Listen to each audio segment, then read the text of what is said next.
Assalamualaikum warahmatullahi wabarakatuh. Shalom, Om Swastiastu, Namo Buddhaya, dan salam kebajikan. Kami dari kelompok 1, saya Zulfa Jriani, Saya Rawali Putri. Saya Lovira.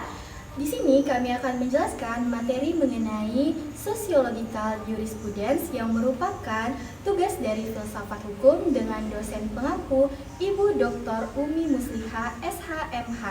Baiklah, mari saksikan. Apa itu Sociological Jurisprudence? Merupakan aliran atau mazhab dari filsafat hukum yang mempelajari hubungan timbal balik antara masyarakat dan hukum. Sejarahnya yaitu lahir dan tumbuh dan berkembang di Amerika Serikat yang dipelopori oleh Roscoe Pound melalui karya besarnya yaitu Scope and of the Purpose Sociological Jurisprudence pada tahun 1912.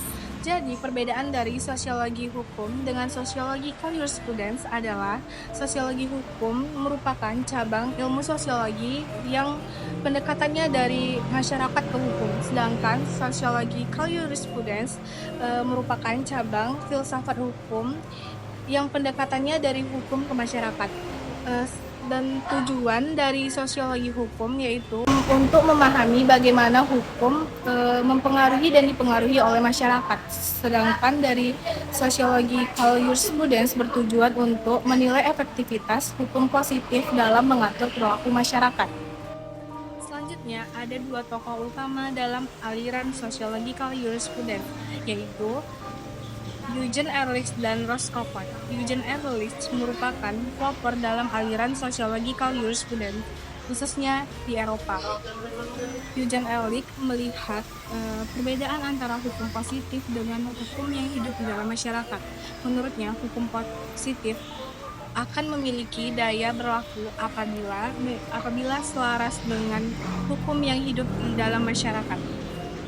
Selanjutnya, Roscoe Pound yaitu pemikir atau penggagas aliran sociological jurisprudence yang terkenal di Amerika Serikat. Menurutnya, hukum harus dilihat atau dipandang sebagai suatu lembaga kemasyarakatan yang berfungsi dalam memenuhi kebutuhan sosial. Untuk itu, ia mengemukakan fungsi hukum sebagai rekayasa sosial untuk melindungi kepentingan dalam masyarakat, baik itu kepentingan umum, kepentingan sosial, dan juga kepentingan pribadi.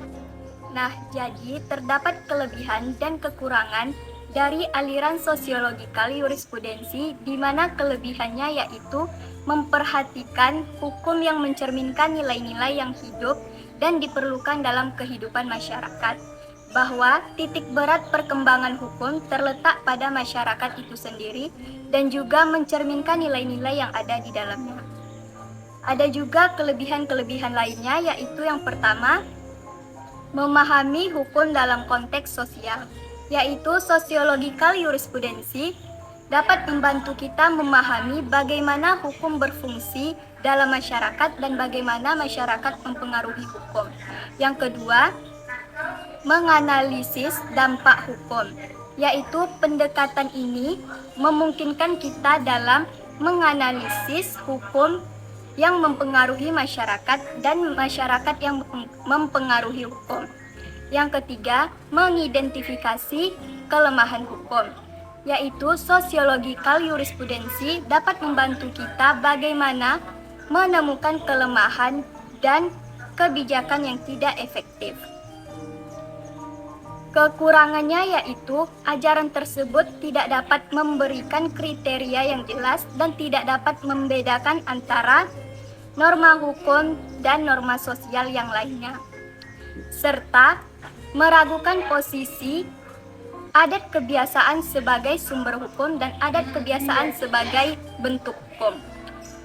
Ada juga kekurangan-kekurangan lainnya, yaitu yang pertama,